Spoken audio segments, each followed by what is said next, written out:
Somehow me not hear we are going to Jamaica, yeah. Because things kind of get cute. I can't take it. One party I said this and the next party I said that and all them stuff. But them say the boss them because them is from America. The door on the other side because we drive different from America, you know, like England. The brother that show me say the door them on the other side. So if them bring the bus them, the youth them walk up on the bus, rectified still, you know, but enough money for do it, enough money for change over and put over this over and all them something there. Some of you say the other party a ball out. As usual, because them only think them do a ball out. Them not tell you where them are going to do. If them win the election, them just a ball out against things, and this is what I think them with them ball out against. But I am shocked. I am very shocked that the government are bringing bus where it's not conducive to our way of entering and exiting and bus. Really weird.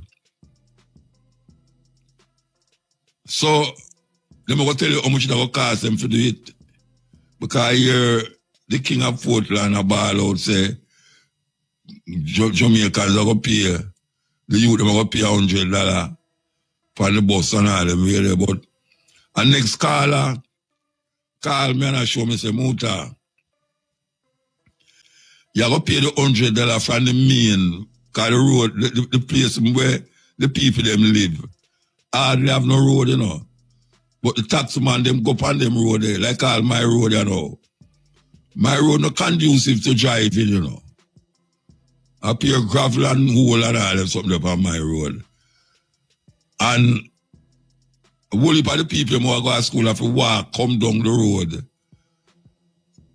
to go up on the bus, or them have a taxi come for them up the road. So the reality it is not that them going to pay $100 to go up on the bus, but them have to pay the taxi man to carry them go to the bus. What a judgment.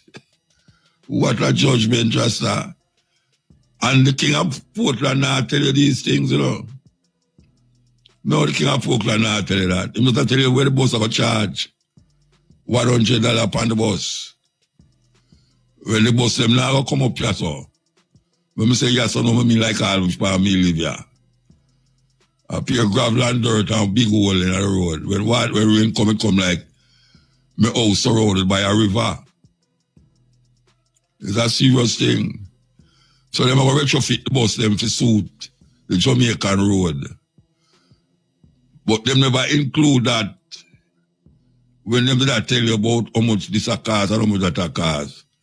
These politicians, man, me I tell you, them always come up with something to make you get vexed. Conducive to love and understanding. Especially now in Jamaica. When you find 250 guns in your, what them call it, container them, are coming to Jamaica. Something deeper than where them are tell we, are going. Something deeper.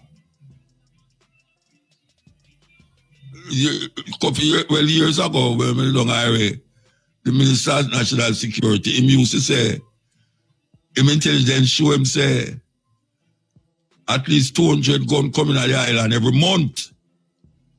And that are 5 years, more than 5 years before COVID, him said that.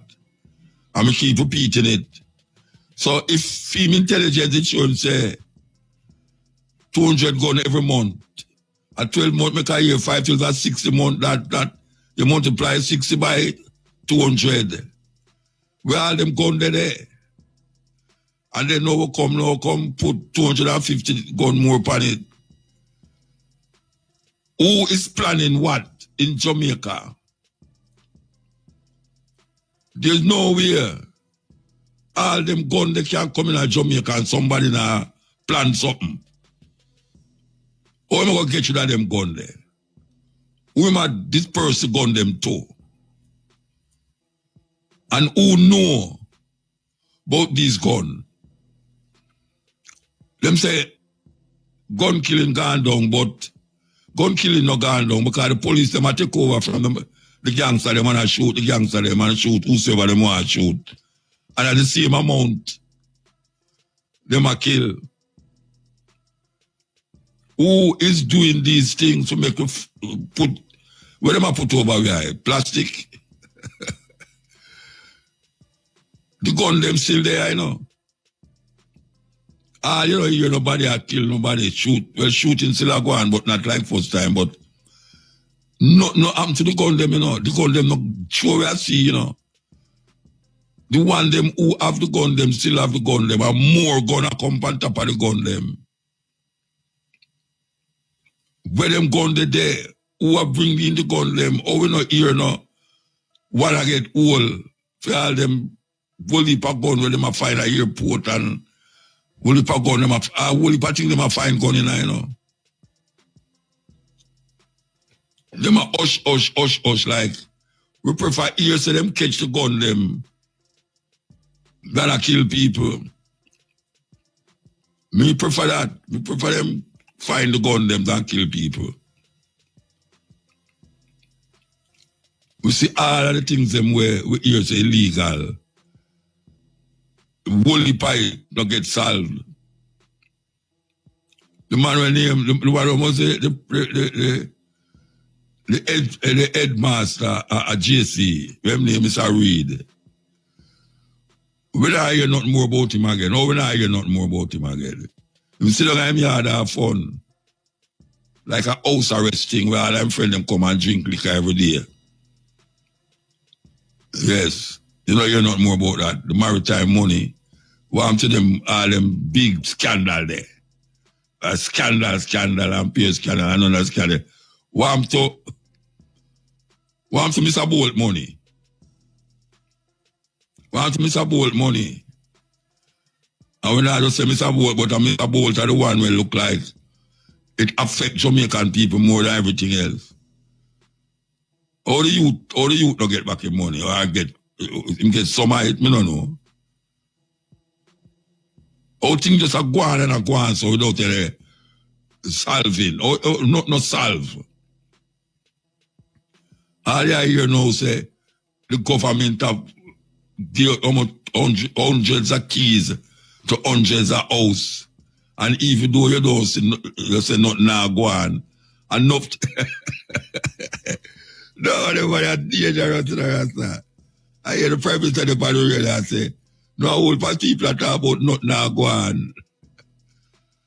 Well, you know, if them not see when you are tell them, you know, they're going to say nothing now go on still. You see them put up some little matches box house and give the people, man. Every time you give somebody a key, you have to take picture. Proof, take picture. Thousands of pictures he must have now. Whether he might put pit somewhere, water somewhere, give people key to somewhere, and the people them feel glad. Good. Because when you don't know better, you just don't know better, you know. You know, see, if you live in a squalor, and a man bring a less squalor house come give you, you just say, boy, I'm give thanks, and you say, I'm not live in a squalor again. Just so it go. Politician, seriously carry the people them have care. We'll take a break and come forward. Break. ABC Electrical Sales. Everybody hear about we go on this, so. You think them don't know? The big boy them know what happen. So how them know say 2 man at the plane? And get for reports say 2 man at the plane. The plane there, who have the plane now? Who have the plane now? What I'm saying, the whole heap of cocaine with them finding at what them call it now? The big truck will carry money. Mobile, them find the truck long a mobile. And hold on upon the driver. Oh, when I hear about that, what happened to that? What happened to the whole heap of drugs where them finding a Rockabessa? All them things that I hear nothing about. Nothing. So make sure you say walk with the water. Very important part of the thing, you know. Walk with the water. I don't know how much people are telling you this, but I make sure I tell you now, walk with the water. Make sure so when you buy the water, you throw it at the jug from the plastic that you don't have to buy will it for plastic. Forget the water because the plastic is a problem. The plastic bottle is a problem. I don't know what they're going to do about it, but the plastic is a problem. We are talking about the things them with them uncover, but it's still cover. The gun them, the drugs them, people them who bring in the drugs. These things is hidden from the masses of the people them. And then the government come now and them tell you this and them tell you that, and the opposition them, all them can do are oppose. And we don't put out specifics in them what they will do if they should win the election. All them do is talking about we're wrong and opposing. I mean, them name opposition still, but oh gosh, man, there's enough opposing for survey beyond the election. We need some serious conversation. I want them to go have the debate again. I want them to go have the debate because the debate is something people want to hear from the two parties them. But we're in a election mode, you know, and you turn on certain station, man, you can't get tired of listening to the same thing from the same people them. And the thing we know is a bus thing. The bus thing that takes center stage on certain radio station. And every minute you hear the king of Portland attack. And him attack. When these people not in power, they have the biggest conversation. And when them in power, you see them tell you, say, people are talking about nothing now go on. The people are going to say that nothing now go on. But them know, say, them things are going on. Well, the people, they must know, say, things are going on. For them, that is the conversation. It's not that people, it's not that nothing now go on, but nothing now go on for them. The people, them still recognize that things are going on, of course. But all them big skyscraper where I go up, it is the normal Jamaican can go in and one of them go set up office or live in it. That's why them say nothing now go on, you know. And not true them not say the road, them highway, you know. Them say the highway. The highway lead to a dirt road. Things are going, but the people them want to see the outcome of what is going on for them. That is important. You go around town and know every little corner have a skyscraper go up. Yes. Touch the sky like Babel. Taller than Babel too, because Babel never so tall. And we read in the Bible about God confused the people them. That's why them talk different language. Because them have build tall building. So when we say about them building there where I go up here now, I am not see them. Them building are tall like a wall. You can't even hold up your neck and see the top of it. Yeah, you can't hold up your neck and see the top of it. One day Waterloo, there's something I tell you, man. Every time I look on the building, I say, wow, them really are go up. They really are go up. But we see the building them. Undoubtedly, we see the building them. But, because there's always a but, who going to live in them building there? Is it the normal person? Is it the people them who, when election come, them go get coaster bus and them go get taxi and jump in it with all sort of thing and get little chicken back and little this and that or whatsoever them get, a boom or an energizer or whatsoever, these people who jump on the side of the bus and full up the bus with the old piece of cloth, them have a hole through the window. And them not now go on, them say something not go on, but it not go on for them. And when the election done, it's still not go on for them. So when the people them say nothing now go on, the Prime Minister have to know what they mean when them say nothing now go on. You think people are idiot? People say enough things are going on. Enough things. Electricity, JPS, no a problem with the government and all them really. Like said, enough of them things. Alright, sir. JPS are government things, you know, but they are going like enough of them things, you know. For them things, I never tell you, they never going to switch this and switch that. People still a string of light. Them say certain things, road a patch up. But the road with them depend, not now patch. That's why them say not now go on. You think you can't go tell a little man up near the bush them here, say, enough things are going on, you know. Look how watch it, look how the road looks smooth now. Enough things are going on, you know. The road, the water, all right. Every Monday, I don't know water. From me live up here, every Monday, I don't know water. Why is it that the water have to go on every Monday? When you come in Sunday night, Monday morning, no water till Tuesday. What is causing that?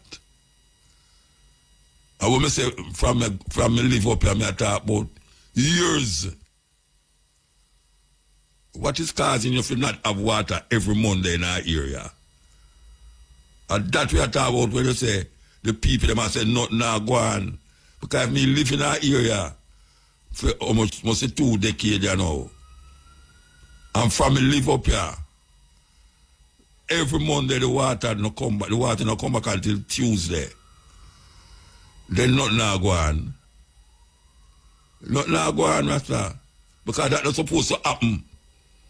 In a so-called modern times, according to them, Jamaica is a modern place and no one. We are in a certain Caribbean island and this a firm say we is #1 in this and this a thing say with GDP is that and all that something there. But nothing not going on. You could have talked a little more, say the people them say nothing not go on and something not go on. Something not go on in your eye. Because you have bank accounts and small amounts and big amount and all of your friends them around you can change them car every month, 2 months or whatsoever. And them are open this up building and them are buy land, yeah, so buy land, so the people that have the money for buy no land. That's why them say nothing now go on. What is the mantra? Your mantra is that people are saying that nothing now go on. And me I say to the people, me I say to you, that when me look on the people them, nothing now go on. The people them will pack up arena for listen to no I tell lie again. Them people there, when them take them bus and go home back, are the same situation them go in after September. Same situation. So when you hear them say nothing now go on, don't take it like say, who I say that? Like, yeah, one boy on the radio named Muta, you know, every time come on the radio, I talk about nothing now go on. You think people are idiot? No, people are not idiot. Look on the gap, look on the road. Look on the road. One to them garbage truck where them say them get and all them something there and things are got different. Me not see nothing different since them get the garbage truck them. So me go follow the people them and say nothing now go on. Me follow them and I say nothing now go on. Because with all the argument, but just like how the brother talk now, the king of Portland, the king of Portland talk about how when the bus them come, this and that, and you go have You can track which part your child there, and you go and track which part that there. And some whole heap of talking, them attack. And the people them feel good now, say, yes, at least me know my people they know if I'm not up on the bus or not. At least $100, wow. Yeah, man, we can't give them more money for lunch and all them something there. More money for lunch. When you go buy the lunch to rotted. Where you go buy for your lunch? Where you go buy for your lunch? That's why them say nothing nah go on. And that if you look on the same people them we are jumping at coaster bus and carry go listen to and talk and a cuss one another. And one of them Lego bad word on stage. If an artist did do that, him get charged $2,000. If me accidentally flip my mouth and say one of them word there, you hear them write the radio station and attack this and attack that. Nothing not going on. We're going to take a break there with you. So 2 weeks ago, them have a film festival down a Black River. And we take part tonight. Now, we are drive come up from the festival to go back at the hotel. Because the lady who put you up say, she did have a hotel book, but she don't want to go at the hotel there because too much people there, so them have to make nice. So she put you in a one way more conducive to our kind of mindset. So she put you in a hotel. So we are drive go up at the hotel now. We see the road black. When we look, it's a session. I keep near the hotel. It's a politician session. I keep him know who and them know who keep the session down there. Brethren and sisters, I kid you not. You see, when we're going at the hotel, we see the tourists them sit down outside at after 2 o'clock we reach up there in the night. When me hear the me can't see why people at all them want to say turn off, you know, because distortion and no music, you know. The man them who play, not only that them play the music distorted, but the man pan the mic and make more noise than the music we play. Me the man play a foreign tune, you know. And I couldn't believe it's the same tune when I play all the while. Pure distortion I come out of the box, you know. And the people them sit down outside, so we go join them now, them and say, boy, if them didn't know, so I guess them did not stay. Them would have find another way. And guess what? Most of them just come in off a plane early on in the day and want to rest. And them a show we say, me ask them, so to call the police. Them said, are useless to call the police because the police now come. A long time them did it. And me I tell you, say, I'm sorry for the people them, but I'm sorry for myself too. Because I couldn't sleep neither. I couldn't sleep neither. The man them play some distortion. I'm saying distortion, you know. Some humming or something. And not only that, you know. Them decide them go bust fireworks. Fireworks.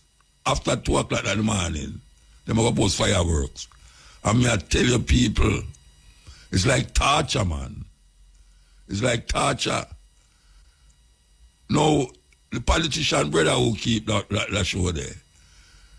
Me I tell you, say, them should have strip you naked and whip you. Yeah, man, them should have whip you, man. Because pure agony, the people, them just come in, want to sleep. Me want to sleep because me just come in too. And a pure noise. When I say pure noise, you know, me not have no ordinary noise, you know, because I'm far from it today and next door. And the more the music they started, and the more the people, the DJ hype up the people them, and the more noise I make us, you know. That's where that is where that. Where you call that? Where you call that, Rasta? Because even the man them who make them music, you know, if them hear them tune there, they will say, wait, I saw them play my music. Yes. Because that's I know music you listen to. And noise you want to hear in your ears. And a pure noise. Because all them have to do, you know, is play the first part of the tune where them know the song. And then the people them start sing the next verse. So them turn up the set. It's a terrible thing, man. Terrible thing. It's a torture at its highest level. And the thing is that I see 2 police cars come in front of me, you know, and I say, oh, whatever must go around them because the road kind of narrow because traffic there on the 2 sides of the road. The policeman stop and I buy, what they call it, you know, the jump on them, jerk. I buy jerk. I don't know if I poke or jerk what I buy. And him block up the road more than anything else. No, that's like Jamaica is not a real place. Jamaica is not a real place. There's nowhere in the world that could have happened in our next country. Nowhere.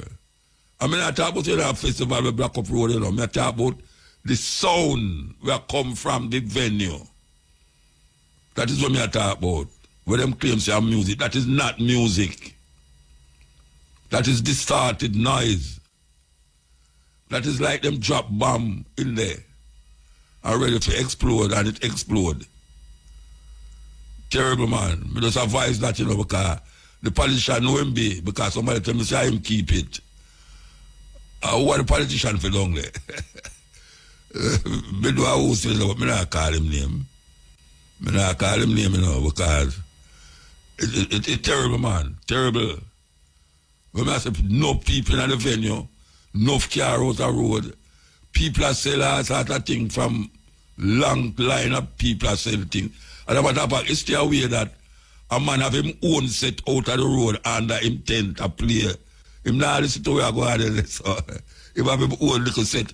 I'm not tell you say, it's a soothing thing for listen to the set outside. Yeah, because we are going inside. There's some, I don't know what kind of people them listen to them things, the rest of that. Serious thing. We're going to take a break and come forward. We'll talk to Mr. Linward Fulton, food safety and food security. So when you hear we again, we're going to talk to Mr. Linward Fulton. All right. Sesco, for all your electrical, building and generator needs, check Sesco Limited and stay connected to the industry's preferred source. The time by Sesco, the industry's preferred source is... Yeah, the time is 15 minutes to 4 o'clock. We're on the stepping razor. We want to talk to Mr. Linward Fulton. Mr. Fulton, you there? Yeah, man, me there right, yeah.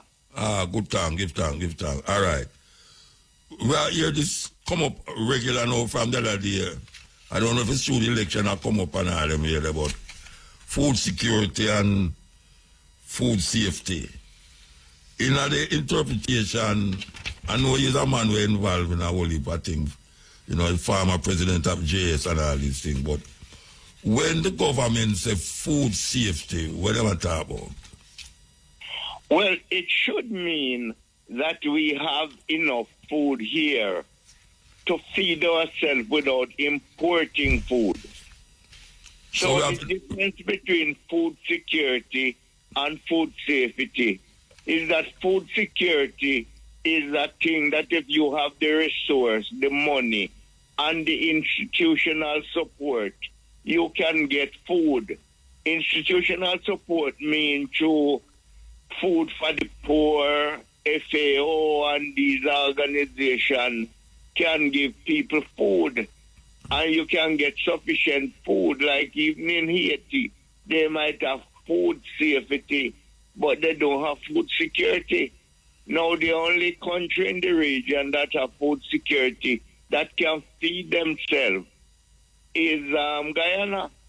But Jamaica, if you're going to put it in US dollar term, we are 1.6 billion, not million, billion food insecure. So because we are importing more than we should have import. We are importing $1.6 billion worth of food for a little Jamaica.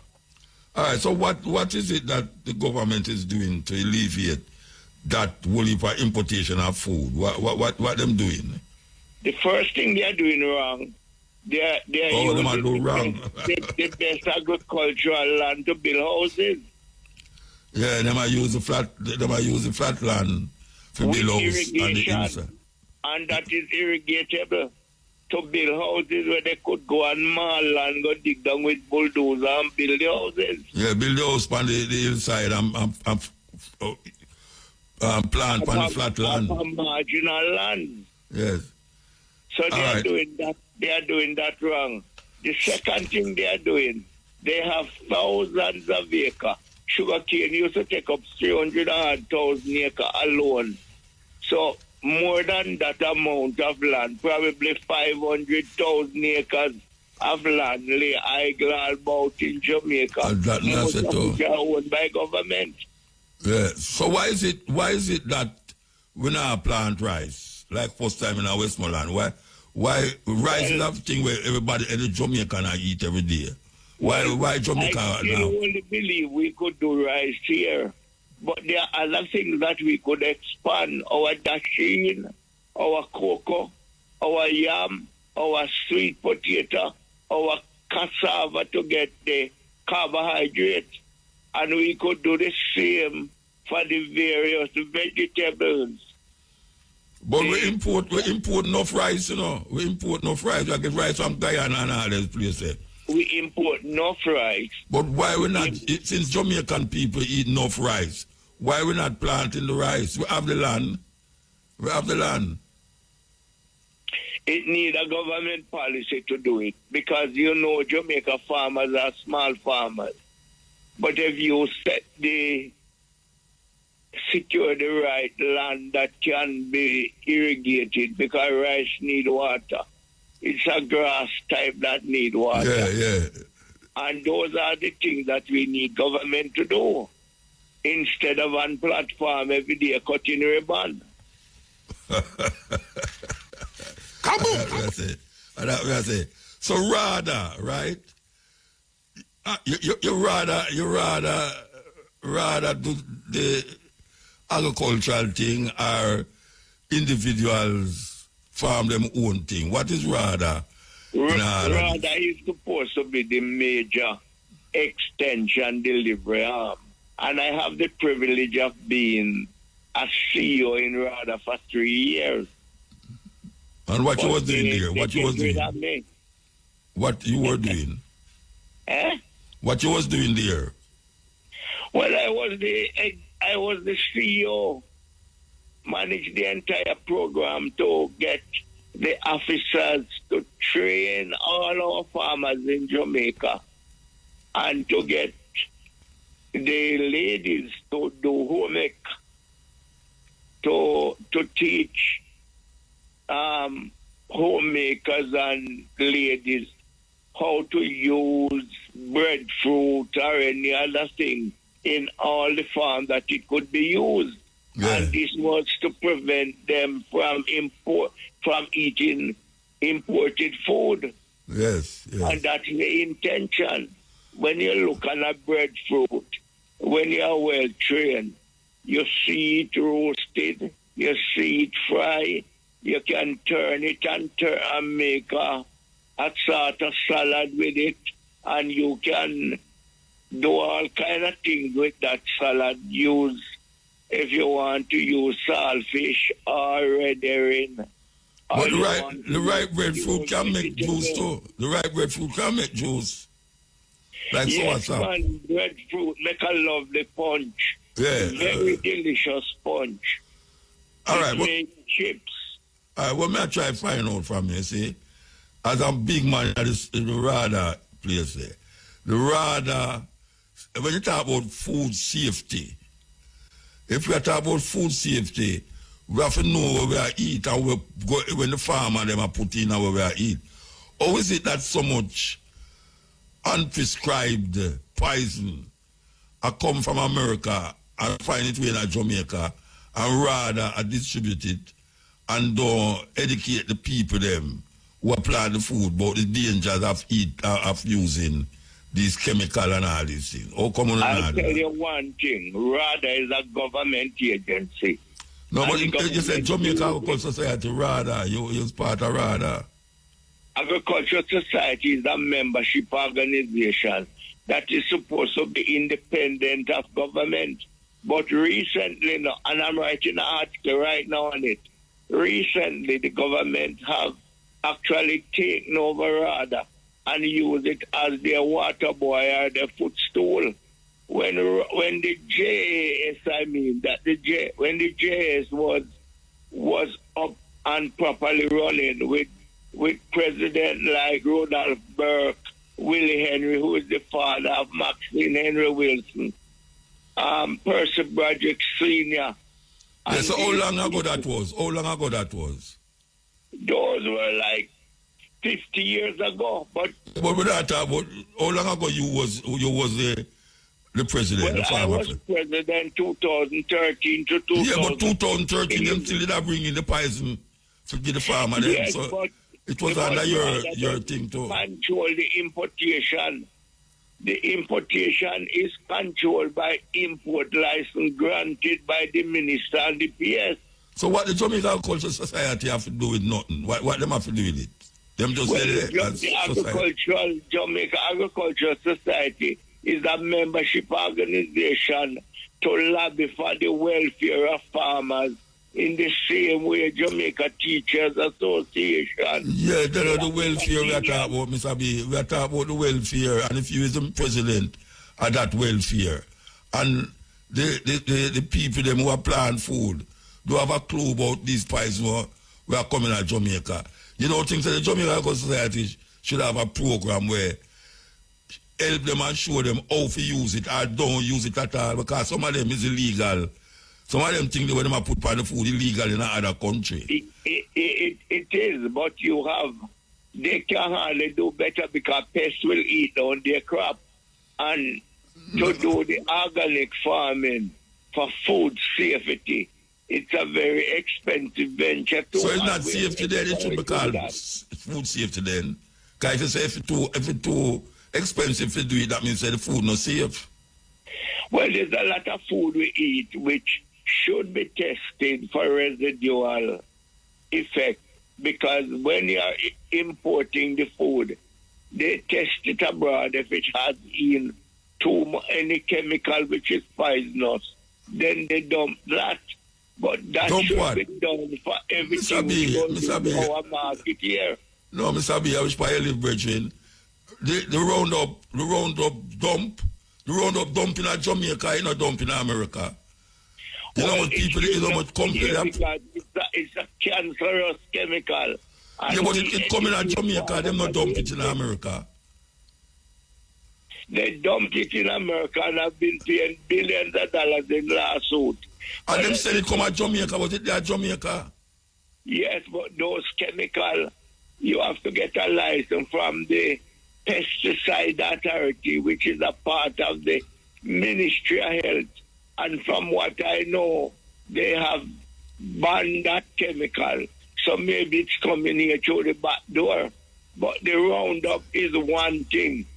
The thing which is in there is a chemical called glyphosate, which is in many other weed killers, but they have brand names that you know. Different brand, yeah, but you are say if them start to go organic, it are too expensive, so you just go and poison the people them. No, well, no, not really. What I'm saying, well, like really. Roundup is banned. I don't think Roundup is here now.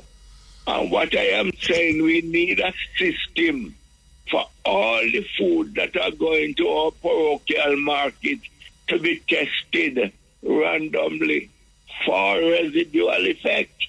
And anything you find with residual effect, you ban it and you warn that farmer that and train him to that he will stop the practice. But that me I say, but you say you can't do that. Know, you know. You only know the farmer when you get his food. Mr. B, I talk to you as the farmer, president of the Jamaica Agricultural Society, you know. And I say, during your tenure as president, when me talk about now, did exist when you did there. So when you are telling me now, say, them don't test it in America and all them places already. Them things don't hold no water, you know. Because all them are tested in America, them won't give American it because them have strict measures to decide we're going at the food or we're not going at the food. But that's why American meat can't go a certain country, you know. Australia, them places, them not allow American meat. But American meat will reach at Jamaica. And if the thing the mommy talk about will reach at Jamaica, and it's still reaching to Jamaica.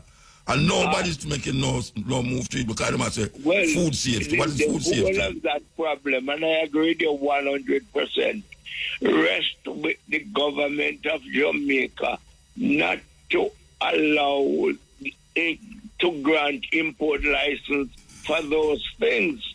One. Number two, to set up their own quarantine, which you have a quarantine division here, to expand it, and you have a food safety division here too, to use them to randomly test every food in a coronation market.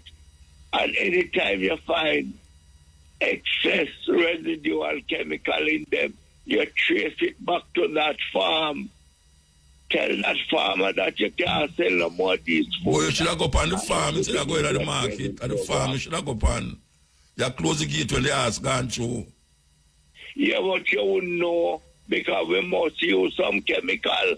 No, you know, we are talking about the chemical them where the company them have lawsuit billions of dollars because them find out they give them people them cancer. And it come at Jamaica that we are talking about. We're not using those motor. We're not using those. Oh, we're not using them.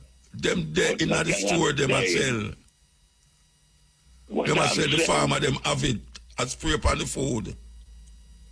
Well, that chemical is a weed killer, you know. But it needs a government decision to ban all chemical with glyphosate in it. Because the active ingredient is glyphosate. But you might come here and buy a chemical with a brand name, named Tara or Cocoa or whatever. But the active ingredient is the same ingredient we cause the cancer. But we know that. That is a prerogative of government to block these things through the pesticide authority. Yeah. Anyway, we have to move though. We have to move. Time up here.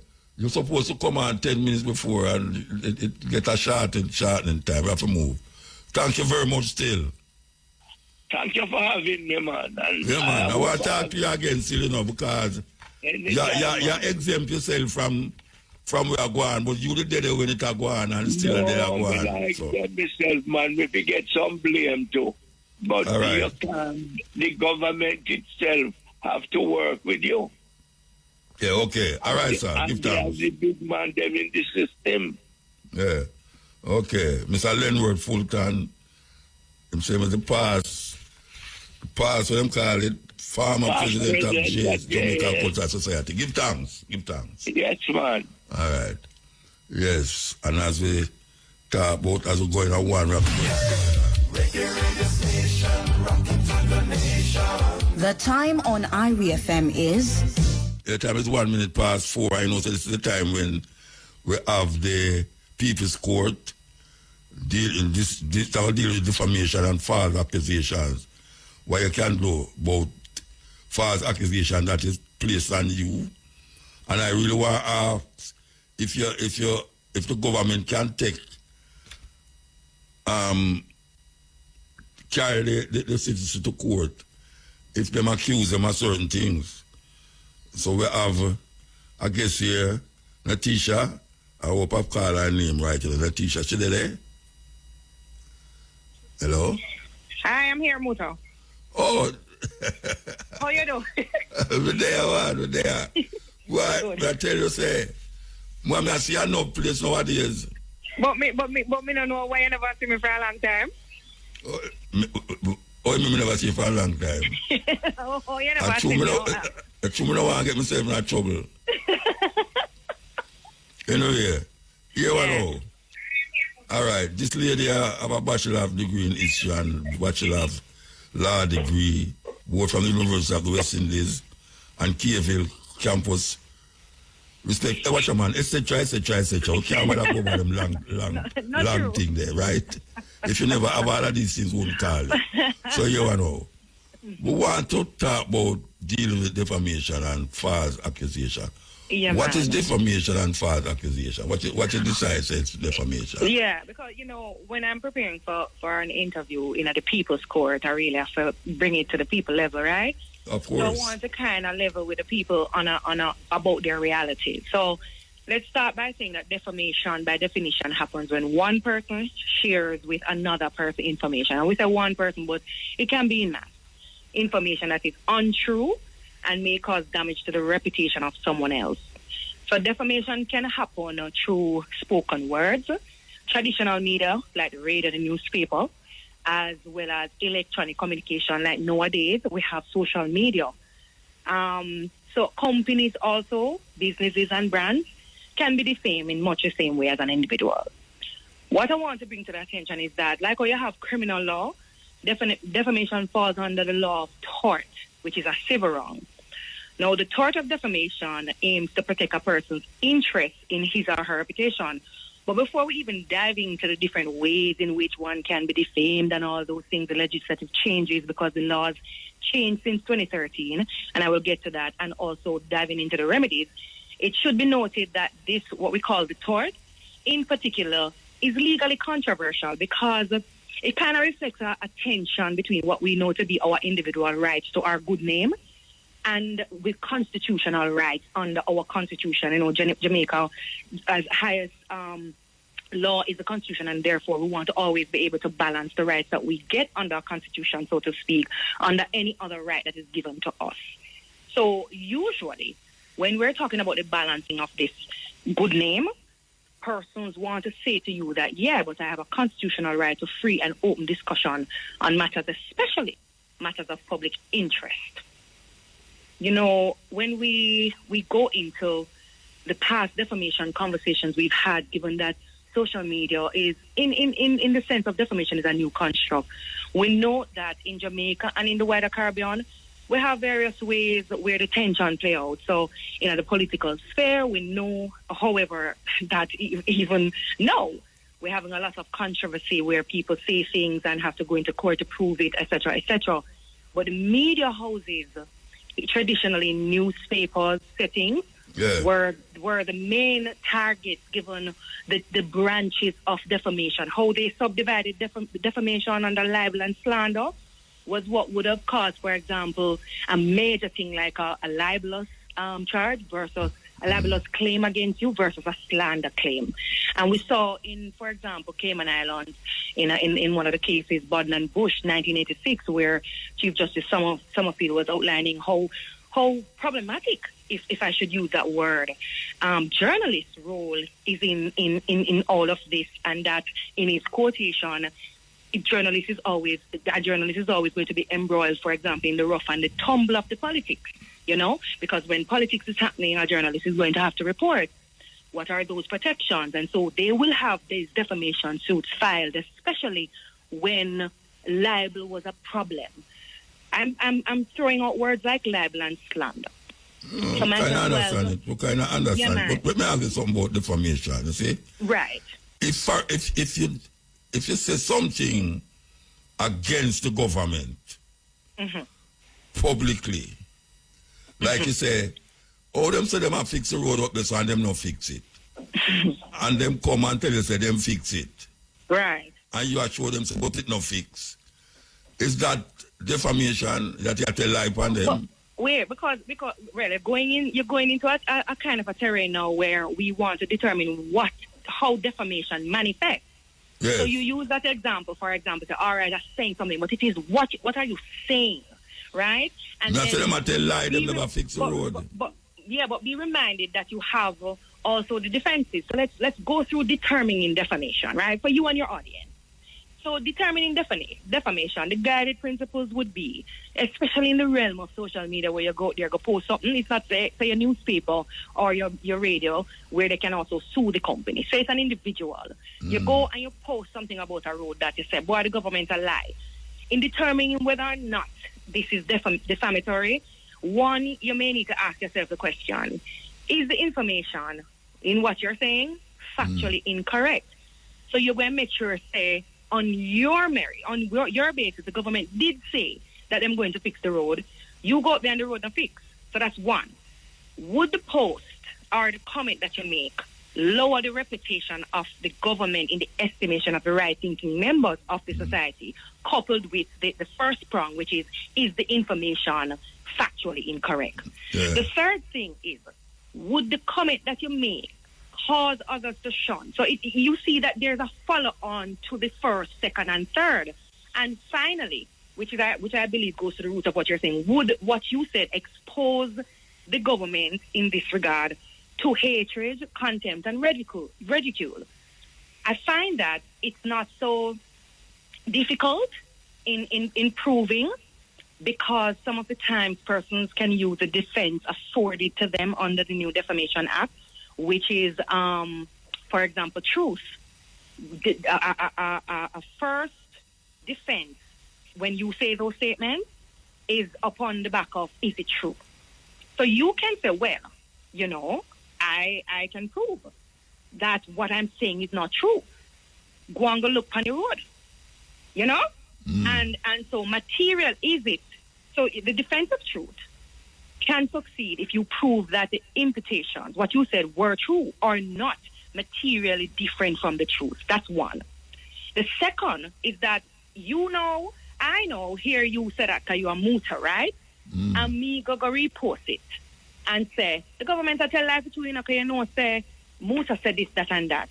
I, as another party who never start the conversation, can then say, well, I pretty much publish it because Muta did publish it. But then what they're trying to say is that when you do this defense called innocent dissemination, it requires that you prove three things. So it's a proving thing, because remember now, you know, we're balancing your constitutional rights. You can look out for the public good against my reputational harm in the minds of the rightful thinking human beings in the society. So I'm going to say, well, I publish this merely in the capacity of a distributor, right? So I'm a subordinate publisher to you. But this has to be further interrogated to find out, one, that you neither knew or reasonably have known that the matter was defamatory, right? And that my lack of knowledge was not due to any negligence on my part. So in all of this, I also have to exercise due diligence, and it comes back to some of us just going out there and posting what we feel like and resharing and tweeting, right? So the final one would be, is it a fair comment? This applies if the statement was a comment on facts within the boundary of fairness on a matter of the public interest. So clearly, it's a government matter. Clearly, it's a matter of public interest. But is it a case where I am making this statement on fairness? Did the government say, for example, that I'm giving the public 6 months to fix the road, and you go up there in month one and then start to post that, boy, the government don't do what I'm supposed to do? You follow what I'm saying? Loosely giving you a generalization. I want to take the opportunity, though, to say, you see, in probing these things, recall, Muta, that before 2013, when a new act came into being, and we used to distinguish between slander and libel and what is actionable per se in laws, we would say, and what you would have to go prove to get a very serious, you know, I don't want to say charge, but you know what I mean, an outcome. Recall that no, the publishing and those words have very different definition, and what is deemed as information covers, for example, social media and those things. So I take your attention, for example, to the act amended in 2013, which now includes electronic communication as a means of disseminating defamatory material. And I'll go as far as the definition for the public's purposes to say the act defines electronic communication as a communication of information in the form of data, text, which was not a creature of a law in the 1960s, for example, right? Because the new Defamation Act replaced, for example, the 1851 Libel and Slander Act, you know, and also replaced the 1961 Defamation Act, noting, of course, that the two of them merged now to say we don't have separation in headers anymore. It's one defamation. So in the 1960s, we wouldn't have anybody texting anybody. So you find that these communication methodologies that we're using now are so covered, and it means that by means of the guided or the unguided electronic energy or both, so the app goes into all of that to include the internet as a form of electronic communication. So it covers all of these things that we may post, text, tweet, or whatever the things we do on the internet. So persons have to kind of be minded that although we have these defenses, so to speak, and I must add that the defenses are not limited to the defenses I just outlined. It's not about just fair comment and truth and stuff. The court allows for any other thing that you can prove as to why you need to be exempted from the tort of defamation. All right, let me ask you this now. Mm-hmm. If a person come and say, why the government really slack and lackadaisical, you know? Mm-hmm. How them allow poison for coming out of the country when them know that the poison is banned in other countries? Like what you just say. Yeah. So, how them would have worked out that as defamation? Well, first of all, poison is loosely constructed. I'm not trying to try a case on air. You know me. And this is not legal advice. So I need to say that, obviously, I'm a lawyer at the Jamaican bar. But I find where you're going. I mean, poison is loosely said. In my estimation, that it can be construed otherwise. Poison is loosely said, but it is, what are you referring to? No, poison is because... No, it's rhetorical. Because the thing that I'm talking about is poison. Right. It's carried, it's the place that it's coming from. Mm-hmm. A lot of people sue the company them for that poison and win the case. The way I was going. So that's why I was doing the rhetorical to say, what are you classifying as poison? Because one, if it is that you're saying they bring in poison and then this is something that has already been tested, trusted, proven, and also have been interpreted in other jurisdictions on here, and there are precedents available, then it's not a loose construct anymore. So it can be that you can say, well, this is poison because in the USA, for example, it has been determined to be harmful. Yeah, and people can go put win millions of dollars with the company. Right, and so that's what I'm saying. If you go directly to the defenses, though sometimes it is a case where, and it's not sometimes either, let me not say that, all cases are going to be judged on their facts, right? Hold on. I'm talking to Natasha. She's a liar, very... up there liar, you know. Natasha, let me ask you something. Yes, Muta. All right, when you watch TV, when CNN, NBC, I think, some of the journalists them come on and say, the president is an idiot. That come on our freedom of speech, or what is that? Can you say that in Jamaica? There's an interrogation there that I like because, again, you're going to have to check their they have amendments. The First Amendment, the defendant rights. We have also our Constitution, and I did say that in the beginning, that is a balancing of our rights. I'm thinking how to answer this because you call a politician an idiot publicly. When I'm going to do about it? You know, Muta, you just always try to get me in a problem, you know. No, me about in a problem, I know you. Me no, because no, but I get where you're going, and I'm gonna use the same on a real though. I'm gonna use the same prescribed way in which I said we could deal with the prongs. It's a kind of a step by step. So you're saying you're an idiot, but it's a politician that you're gonna say is an idiot. You have to look also. Let me tell you. So let's start with what is a tort, right? Because remember, defamation is a tort, and I can only reason on a legal basis for now.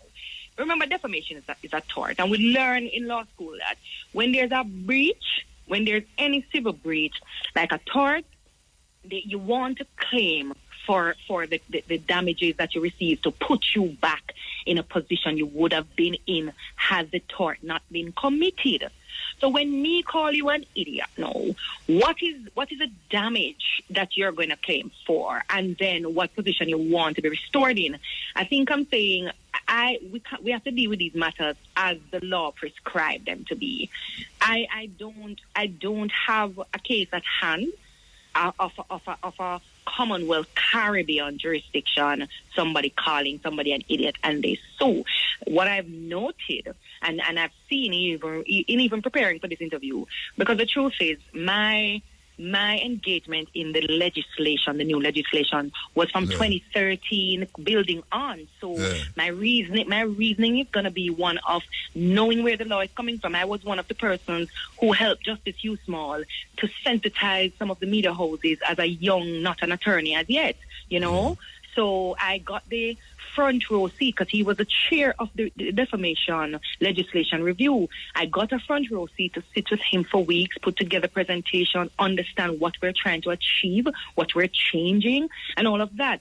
So if we, to come back to what you're trying to say, remember how defamation impacted journalists and what are some of the things that journalists were not allowed to say, and how far the law is coming from. And you would understand why I'm having such a challenge in dealing with just a plain comment, and it's not plain from your end, but follow what I'm saying, about just being an idiot. Because you've had cases over the years that you've had very serious allegations about either politicians who steal money, that can really, when you look at it, send that person to prison. I think I'm saying that's the level I am taking it from, given what the case law is suggesting. But all right, so is this, all right, we have two things I work with as a defamation and false accusation. Can you falsely accuse somebody of being an idiot, or are you defaming him because you say he's an idiot? When you're false, you can measure, you're bringing me into the psychological realm, because how you going to measure if somebody's an idiot, no voter? Tell me, how you going to measure if somebody's an idiot? By certain things we do. You have idiots in politics. But notice what I say now. I say the law works with breaches and breaking of the law and what can be criminal. I remember the libel was a kind of thing that was quite serious, you know. Even though if we talk about libel, we have things published. But I say when you talk about idiot, the loose word of idiot, me can probably carry up to court and say I'm an idiot. But then we have to go through a whole thing. May I ask you what would be the outcome of that argument? Me don't know, because here's the thing. You are say idiot. But may I say how it would be for a court to now go do a sort of evaluation. I'm talking about what I know of in the realm of what we are experiencing today. Look how the other day in a political arena, for example, you had a statement made about the government. Not that I'm watering down what you're trying to accomplish here, but I want to turn your attention also to what is currently happening in the political arena. If we want to go there, we have the other day, for example, statements were made about equipment that came in the country, not of the price. Let me walk you through now what those things are for public interest. Because remember, I started by saying, when you're talking about defamation, you have to come to say, I am balancing my reputation against the comments made, albeit them saying it's in the public interest. So see where I'm going. I have my right to freedom of speech, but me also as a journalist or a social media blogger or an Natisia want to say, but you bringing some bus in the country, or you bringing some whatever, not going on facts of any case at the moment, just using these, what we consider to be serious public interest matters to say. And I have a right to uncover, or for the public, nobody gave me a job, but it's my civic duty. And I want to tell the public I don't believe to be so, because I saw a document or two that suggests otherwise. That's a balancing of a right. That's a testable thing, because if I can produce a document to show to a court, remember the avenue and the forum that we would say that we're dealing with is the arena of the court. That's where so for instance, if the king of Portland bring in some bus, and then some of them technocrats them say, look at the door up on the wrong side, they have to put it over the other side. And you know say, what kind of idiot thing that? Them people are idiot. Why is that we're going back to the idiot thing in a mood. I'm a the idiot thing I work with. You know what I'm saying? Me know each other, we can sit down and we do some legal advice, something, right? And the idiot thing, you know. So you're for your idiot thing, you know. Yes. But me get where I go. But I think also we can't miss the say a lot of going in the social media atmosphere. Yeah. And a lot of people feel like that the social media. What that? We're going to so. That's the point I want to make here. That while we are on these spaces that we feel very far removed from reality, people, the law says people have a right to balance them reputation against your right for freedom and vice versa. So you as government, and I can say this because I'm a Jamaican and I live here for most of the year. As a Jamaican, I'm saying, and as a legal practitioner, I'm saying the right is a balance on both ends. I, as a concerned citizen, whether or not I'm an opposition in a government, or I'm a muta, or I'm a natisia, I have a right to say, I can go check. There's an access to information legislation. I can use legal channels to go check things that you say and counter it. And if you believe that it is not true and I have no defense under law, because the defense are there, then you are you can feel free to bring a claim. I want to though say for the purposes of the education of our court, since we're now in court, that, you know, when people ask about, for example, damages and those things, and we can get into that because I think that part is important. It's important that the act stipulates that, you know, the limitation, because persons may say, boy, I want to bring a matter, but the time, you know, for social media, it's 2 years. And let me just explain that. So the limitation period shall be within 2 years from the date upon which the defamatory statement is published on the internet, for example, or on the date upon which it is first capable of being viewed. Because remember, this is a tricky thing now. You may put a post there, your following may not be so great, and therefore you may not, you know, for whatever reason. So these are the stipulations through the internet, whichever is later, the law says. And this is identical to the limitation period imposed for defamation matters published via traditional media, right? But the court may exercise some leniency, you know, the power vested in the court when it comes to the limitation period for persons to file claim. I wanted to kind of plug that. And also that when it comes to the different remedies, what we call damages, etc., it's not just about damages. When you go to the court, you may hear from other day persons are saying, I need an apology, right? An apology is a little tricky too, because it doesn't, when in our original construct, it doesn't say that the person is liable, right? And so you may ask for money, but more so sometimes persons may very well want, or the court may say publish a correction and those things. So it's kind of the full what you want on the facts of your case. Let me hear about your idiot comment now. What you want to get in a problem? No, idiot comment again. It's either it's slander or you're lying to somebody, which is the same thing. No, but as me and you don't talk though in the beginning to say it come under one broad head of defamation now. Because the slander and the libel thing, you know. And let me quickly address that too, because a lot of persons may also be thinking along those lines. Since a long, long time ago, we were using that up to 2013. Remember now that slander and libel made up what we call as defamation. No, it's just defamation, one broad header, right? But in the beginning stages, you had, say, the slander conversation, which was seen to be a little less. I don't want to water it down, but a little less of it's not permanent. It's supposed to be like words and gestures, right?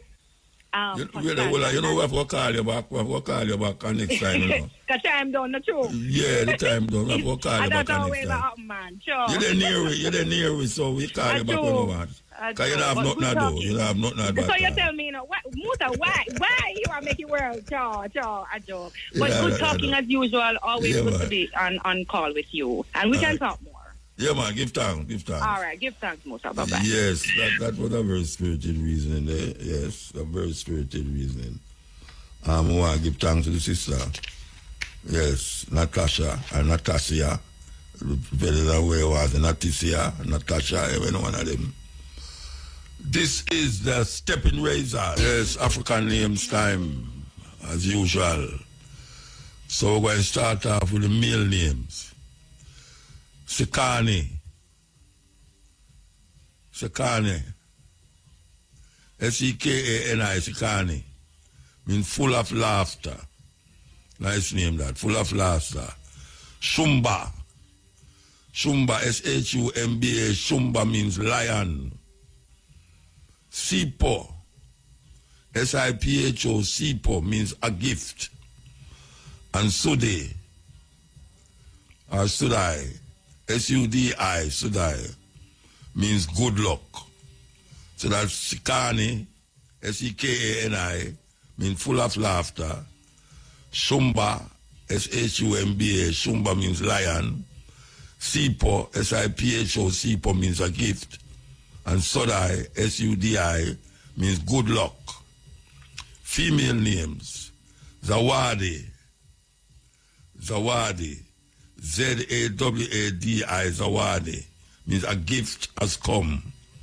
A gift has come. Zira, Zira, Z-E-R-A, Zira, means beauty becomes dawn. Sorry. Beauty blooms dawn, sorry.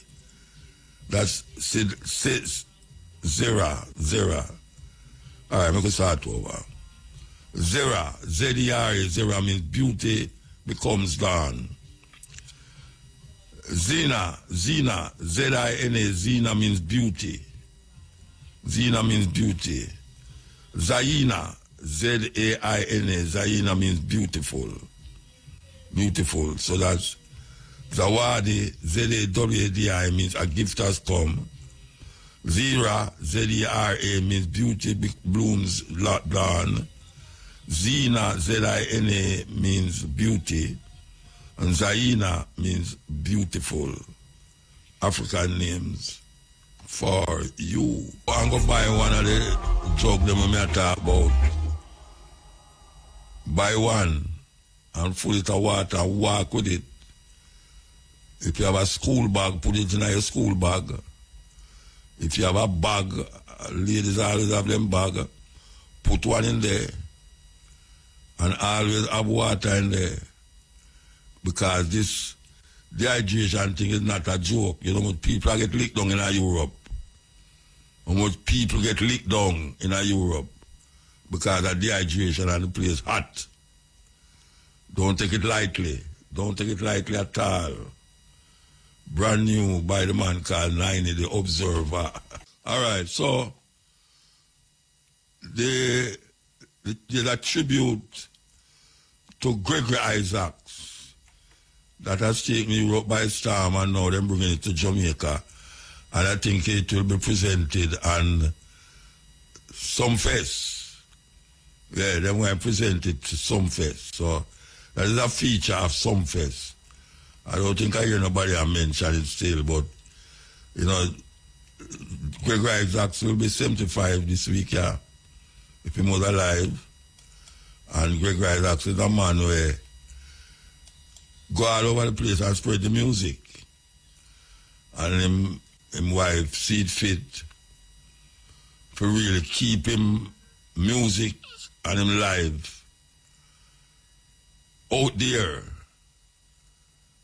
And as we speak about that, it's a very interesting thing where I wake up the other man and I think about it. Can somebody tell me, please, oh, we know you're nothing more about Bonuwela wife, Rasta? Nothing at all. Bonuwela wife just disappeared just so. We know you're nobody find her. We know you're she fine, she dead. We know you're nothing. Somebody can't just disappear, so Rasta. That a madness, she just disappear. Nobody don't know which part she there. And we see that them keep a tribute, a remaster Bonuwela thing, and I think one of the daughter them say, them are going to be real. Them are going to be relentless. Them have to find out what take place with that lady But Jamaica is a small place. Granted, such a kind of sick. But it kind of get ridiculous. Because him miss her from him was alive and him dead. And we not hear such a dead, we not hear nothing about her again. I don't really like find out, or we should find out. We should find out how is it that Bonwell wife cannot be found. And she hasn't been declared dead. You know, nobody knows that. None of the relatives, them, nobody don't know which part she there, how she stay, what I go on with her. It's amazing, man. We need to get to the top of it. Yeah, we need to get to the top of it. Can't just go. Somebody can't just disappear in Jamaica. So. Oh, we not hear nothing about it. They can't just disappear like that. Something is intrinsically wrong with that. That a woman missing before her husband dead. And she cannot be found. No funeral, no burial, no nothing. We need to check it out. We can't just let it go so. I mean, it's not something to let go.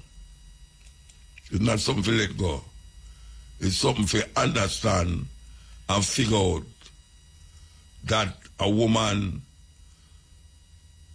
sick, but even though she's sick, she was alive.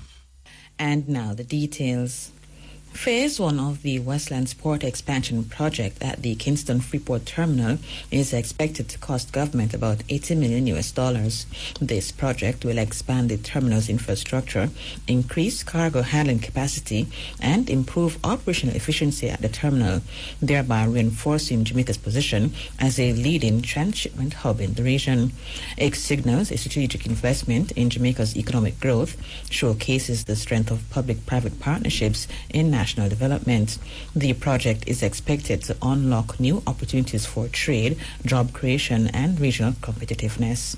Speaking at the groundbreaking ceremony today, Prime Minister Dr. Andrew Holness noted that this will solidify Jamaica's role as a powerhouse in global logistics. The Westlands project will add essential acreage to KFTL, allowing for expanded cargo storage with new berth facilities and the introduction of a modern automated gate system for domestic cargo. The first phase, covering 15 hectares at a cost of US $80 million, will focus on strengthening soil conditions, eliminating ponding and flooding, upgrading security, and setting the stage for seamless high-volume operations. The second phase will follow without delay upon the completion of the first. This is a strategic expansion.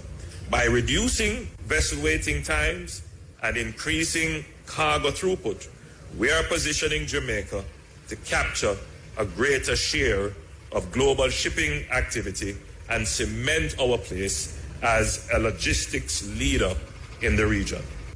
He noted that the project also involves the relocation of the Tinsipen Airdrome and rerouting of the Marcus Garvey Boulevard. In my contribution to the budget debate earlier this year, I restated the government's plan to have the Tinsipen Airdrome relocated to the Norman Manley International Airport and the land transferred for further port development. The Airports Authority of Jamaica has completed the feasibility analysis and has been working with the Port Authority and the National Works Agency to bring the project to fruition. To facilitate the integration of the land into the port operations, the Marcus Garvey Boulevard is to be rerouted to the north of Tinsipen. The realignment and reconfiguration of the road will eliminate bottlenecks in the traffic flow between Portmore and Kingston, specifically downtown Kingston. Each of these decisions we have taken reflect clear strategic imperatives to secure the future by creating space for it and to increase the efficiency and productivity of the assets we already have. The Westlands Agreement, alongside the Tinsipen relocation, will ensure that the Port of Kingston will not only grow, but will grow without any constraints in the near future. Meaning that after this is done, you can look forward to accelerated growth of the port. Prime Minister Dr. Andrew Holness. Kingston Mayor Andrew Swaby has welcomed the Court of Appeal overturning a decision by the Supreme Court relating to approvals granted by local authorities for a large-scale development at Bertsucker Avenue in St. Andrew. This after the Kingston and St. Andrew Municipal Corporation and the National Environment and Planning Agency, NEPA, were found to have acted illegally in granting the permissions. The KSAMC filed an appeal, and in its ruling handed down last month, the appeal court pointed out that the lower court was wrong to quash the permits. Speaking at the KSMC monthly meeting, Mayor Swaby cited the lower court's ruling that both the municipal authority and NEPA acted without proper environmental clearance. Mayor Swaby said the appeal court's ruling vindicates the actions of the KSAMC and NEPA. Recently, the decision of the Supreme Court was overruled when the KSAMC and NEPA appealed its decision. The court ruled 1. The KSAMC building and planning permits were valid. 2. That the KSAMC is to enforce compliance with a stop notice served on one in October 2018. 3. Order that the KSAMC to pay 30% of the claimant's legal fee. And 4. The KSAMC should pay its own legal fee. We continue to review the recent decision of the Court of Appeal with our attorneys. We are mindful that based on these decisions, the KSAMC will be required to take certain actions which will be determined upon a final review. Mayor Swaby said the appeal court ruling also reaffirms public confidence in the knowledge, skills, and expertise of municipal officers. While many have welcomed the Court of Appeal ruling as a victory, for this administration it represents much more. We see it as a reaffirmation of the importance of public confidence in the knowledge and skills and experience of our officers. This ruling is not merely about determining who is right or wrong. It's about reinforcing the integrity of the organization so that it may continue to serve the people of Kingston St. Andrew with diligence and professionalism. Above all, it's about fostering a meaningful partnership between the administration and the public, one that is built on mutual trust, transparency, and the necessary checks and balances that support good governance. Councillors, let us all continue to do all we can to ensure that this municipality serves its residents with integrity, efficiency, and transparency. Mayor of Kingston, Andrew Swaby. Deputy Mayor of Montego Bay, Councillor Clyde Crawford, has tabled a resolution aimed at having Barracks Road in Montego Bay designated a school zone. Speaking at the St. James Municipal Corporation meeting today, Mr. Crawford noted that establishment of a school zone is crucial following a recent traffic incident during which a student was injured. He stated that the school zone would cover 3 institutions: Barracks Road Primary, Montego Bay Infant, and Cornelda Avenue Primary. In outlining what the resolution entails, he highlighted the need for the area to get priority attention in the interest of the safety of children. Whereas there are 3 schools, namely Montego Bay Infant School, Cornelda Avenue Primary School, and Barracks Road Primary School, which are in the vicinity and which further increases the volume of pedestrian and vehicular traffic. Whereas it is critical that the area receives priority attention in the interest of student safety and security, particularly due to a recent unfortunate incident involving a student being injured by a driver during drop-off. Whereas clearly marked signs and designated speed limit roadway modifications, including the creation of a dedicated drop-off lane for students, separate from the lane used by general vehicular traffic entering and exiting the school, the installation of speed-reducing strips and relocation, or should I say, the relocation of street vendors, the removal of illegally parked vehicles, and a pedestrian crossing would be essential road safety measures, Mr. Chairman. And whereas the designation of a school zone and road safety measures in that area will go a far way in enhancing the safety and security of students and all persons who travel Barracks Road and its environs. Deputy Mayor of Montego Bay, Councillor Dwight Crawford. The resolution was approved by the corporation and will be sent to the police, the Ministry of Education, and other relevant entities for their support. Member of Parliament for South West St. Elizabeth Floyd Green has defended the government's rural school bus system while condemning attacks by the opposition People's National Party. Green was reacting to comments made by South Manchester caretaker Peter Bunting that he would not allow his children to travel in the buses, as well as from PNP President Mark Golden, who proposed that instead of the bus system, taximen who drive Probox and era wagons would be paid by the next PNP-led administration to transport students.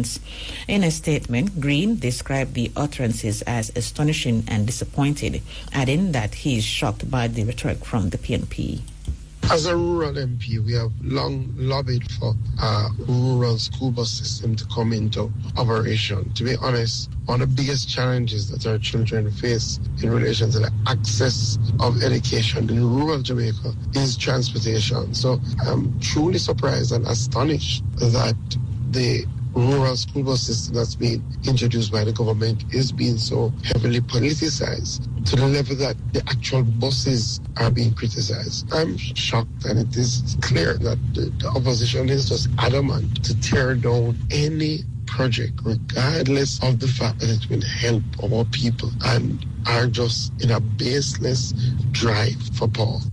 Green noted that the buses are fit for purpose, built to traverse difficult terrain. In fact, about 30 years ago, we traveled in some of those buses. Students who went to Monroe and Hampton, based on the arrangement that the school had, we traveled in those buses to get to school. And were it not for those buses and Monroe having a rural school bus system, then a lot of us who had passed to go to Monroe would have not been able to access that education, because quite frankly we would not have been able to afford the cost to go to the school were it not for those school bus systems. We saw firsthand how good the buses were. I mean, if you know the terrain to get up to Monroe and places like Chelsea Hill and Horseshoe Corner, and from Santa Cruz to Malvern, and from Kincaid to Monroe, those buses showed that they were fit for purpose and were extremely hardy machines. I mean, they took a number of hits and the students came out with no injuries.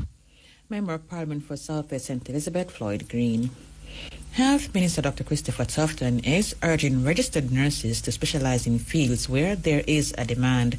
This follows criticism of the Health Ministry's recruitment of nurses from overseas to fill some posts.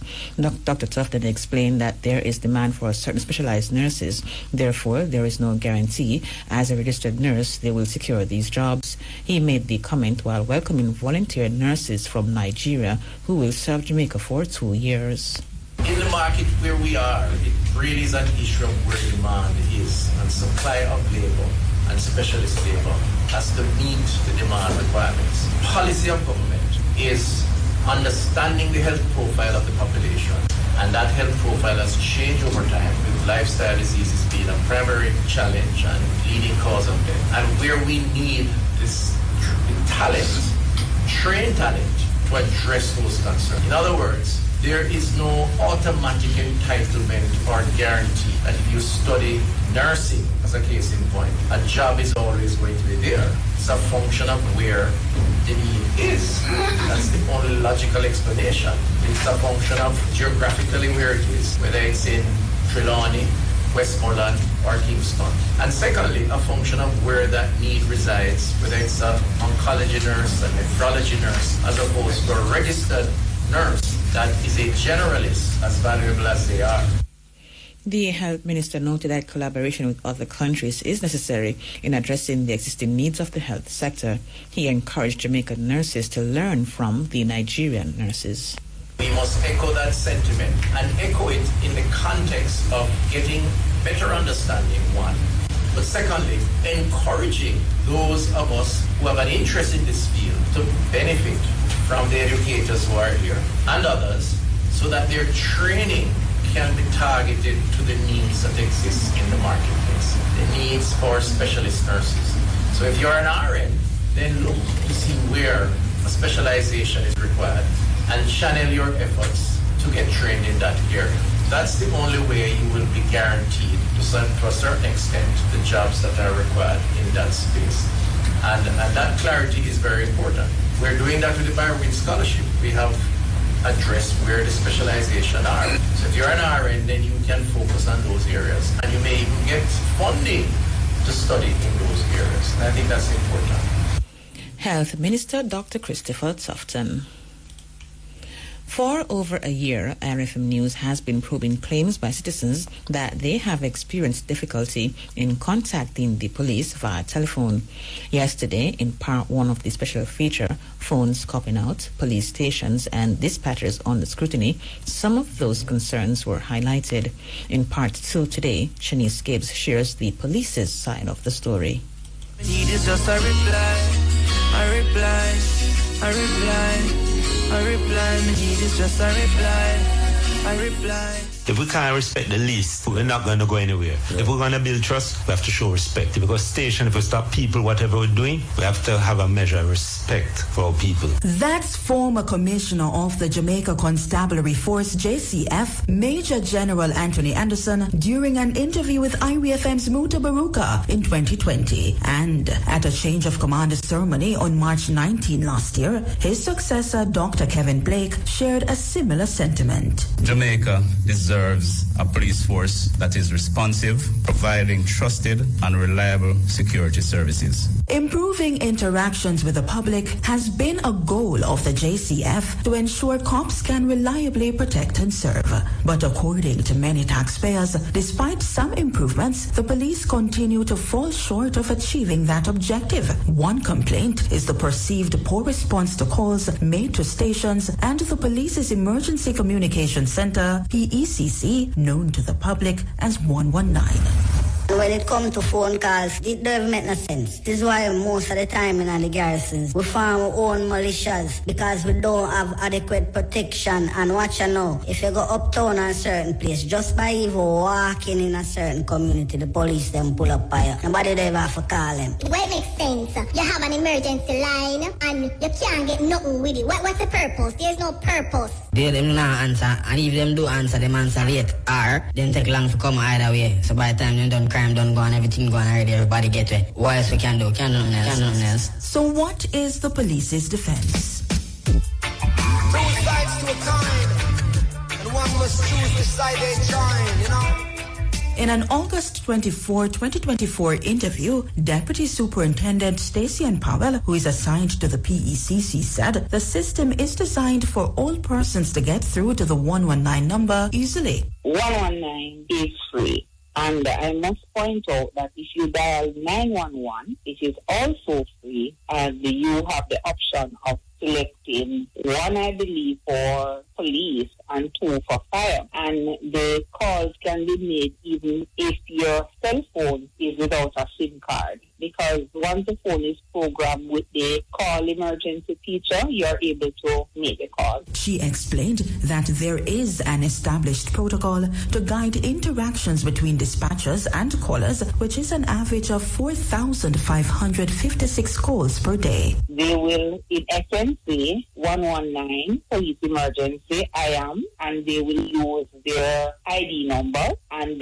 indicate what is your emergency. And with that said, they will look to ascertain, especially two important information, the location and the type of incident, and in some instances it might be required to ask when did this incident occur. So depending on the emergency, but most importantly, our agents are so trained to use a maximum of 2 minutes to interview the caller, and having interviewed the caller to use at least 3 minutes to dispatch the appropriate response. DSP Powell stressed that all sworn and unsworn staff at the PECC undergo specialized training to help them navigate emergency calls. This training includes using emotional intelligence to pick up on hints thrown at them by callers who, for whatever reason, cannot explicitly express that they are in danger or have an emergency. Especially with the transformation that the JCF is going through, our call takers are so trained to listen to to the caller to make the necessary assessment as it relates to the call and to determine based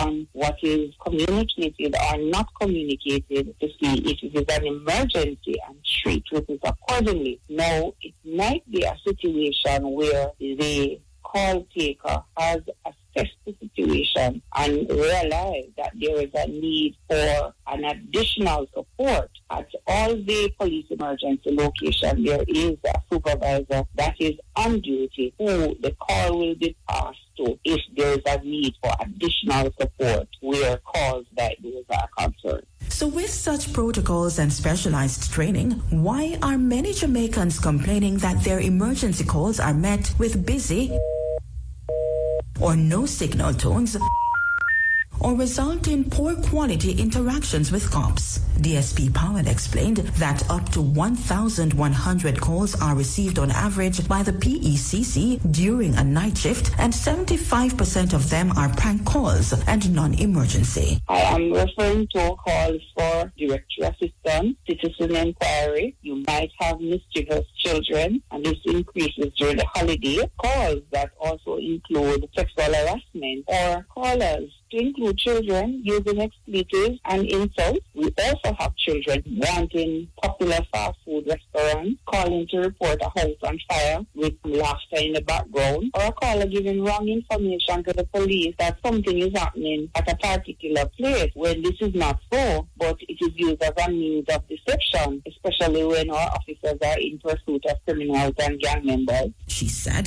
these kinds of calls have a dire effect on the JCF's response. The JCF has a response standard where we have 15 minutes to respond to an emergency within town centers and 25 minutes outside of town centers. And for these 15 and 25 minutes, 5 minutes belongs to police emergency in terms of the interviewing and dispatching. Now you can understand, phone calls have far-reaching effect. They waste resources, waste precious time, and this could be used to help persons who have genuine emergency. Such calls can lead to financial costs and psychological harm, and also, in extreme cases, the loss of life due to delayed response. DSP Powell also explained that the PECC receives 119 calls through a queue system which does not have a screening capacity. We are not able to see which call is going to be a prank call, which call not to take, and which call to take. So we answer all the calls that come in by virtue of that queue system. So when a prank call is included in the mix of calls that is received, it will affect our response because the call taker will dispatch a unit to a particular emergency call that has been received. It now is not genuine, and there is a genuine call for the same unit in the same area, and this delays our response. This can cause death, and we urge persons to desist. If I call and I have an emergency situation and it got cut off, is that phone call traced ever? The critical component of their training is extract critical information. One of that critical information is to obtain the telephone number. So if an emergency call is cut off, the telephone number that was given by the caller during the initial interview will be used to contact or to return the call to ensure that the assistance is provided. Currently, the JCF is exploring technology as also legislative support to facilitate real-time call tracing, which will assist in this area. So amidst numerous calls by citizens, can the police account for any case of unprofessionalism from cops regarding emergency calls? And if so, how has that been dealt with? In a later interview, DSP Powell responded. I can confirm that a very small portion of the staff has been cited for breach of discipline, and those have been actioned according to the regulations within the organization. So we have a quality assurance unit at police emergency that monitors the call. Live monitoring where calls are listened into. Where there is instance of a breach, we have several protocols that are enacted, and once they constitute a breach of the standard operating procedure, then our disciplinary procedure will take place.